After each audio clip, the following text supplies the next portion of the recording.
Good morning. So may papakita ko sa inyo dito sa unit na to, nag-change oil yung may-ari. Nagbili lang sa amin ng langis kaso ang problema ganito na yung nangyari sa makina niya, oh.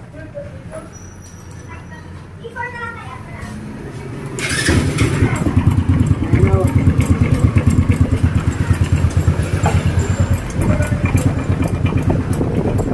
Naglalago to ka na. Nag-change oil lang siya.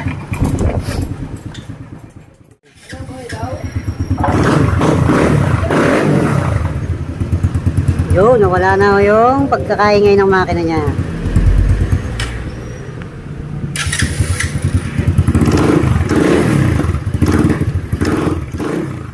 Good morning. So may papakita ko sa inyo dito sa unit na to, nag-change oil yung may-ari. Nagbili lang sa amin ng langis kaso ang problema ganito na yung nangyari sa makina niya, oh.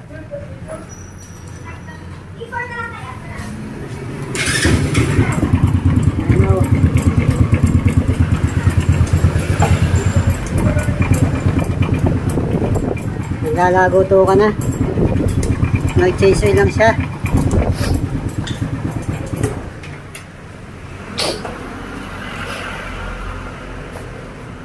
So,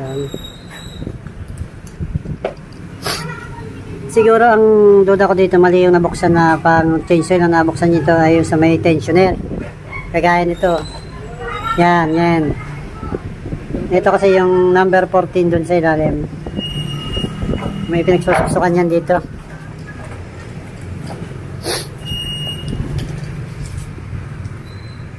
Yan.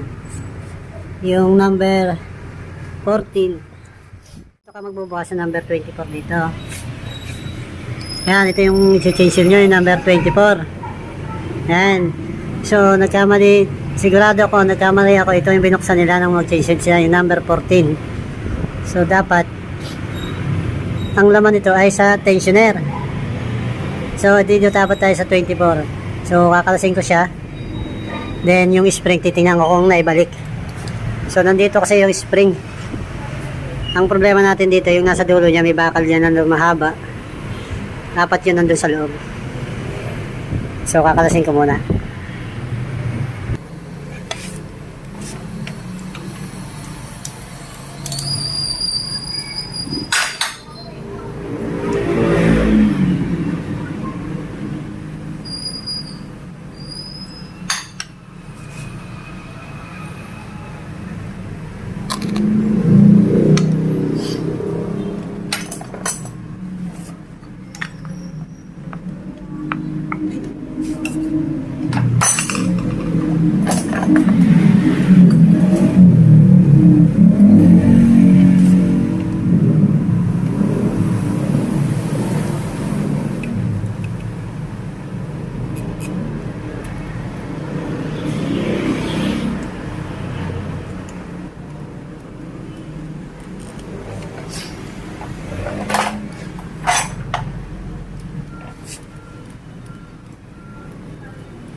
So, ito yung sinasabi ko sa inyo.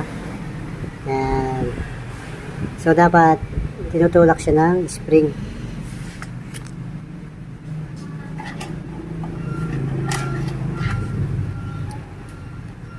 So, ganito ang position yan.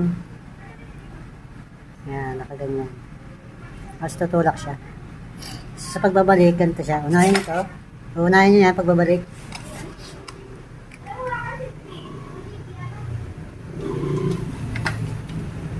Tapos to.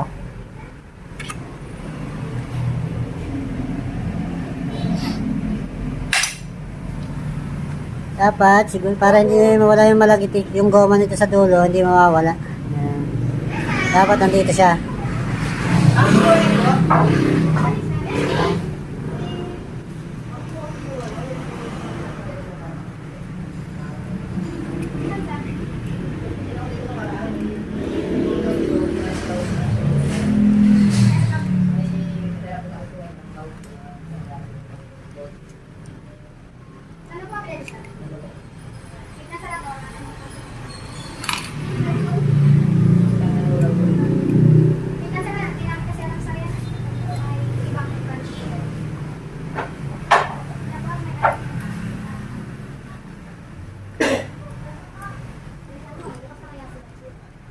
Bukas pa yun. Bukas na yun. Para alam nyo po kasi yung sabi. Madal ba yan? Dala ng letter? Isa lang yun. Pag hindi nag-uhulog, pinapadala ng letter. Nasa ba yung bukas eh? Matik yun.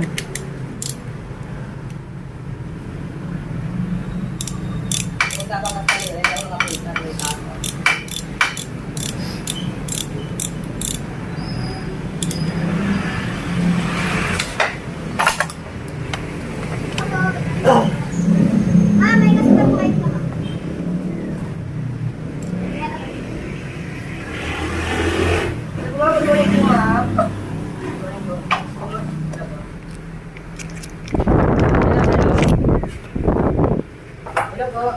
So yun, ay kabit na natin. So testing.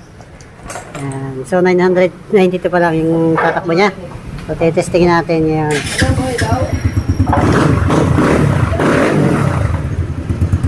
Yun, nawala na yung pagkakaingay ng makina niya.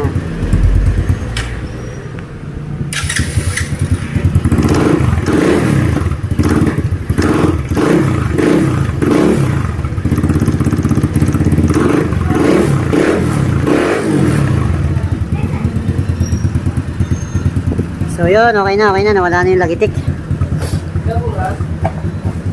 Yan, dito yun. So pag nagkamali ka po ng tensioner, panoorin nyo lang yung pagkakasunod-sunod ng pagbabalik ng spring para hindi na maging malagitik yung inyong makina. So sa number 24 lang kayo mag-change oil, yung nandito sa kabila, yung malaki. Itong kabila ay sa tensioner.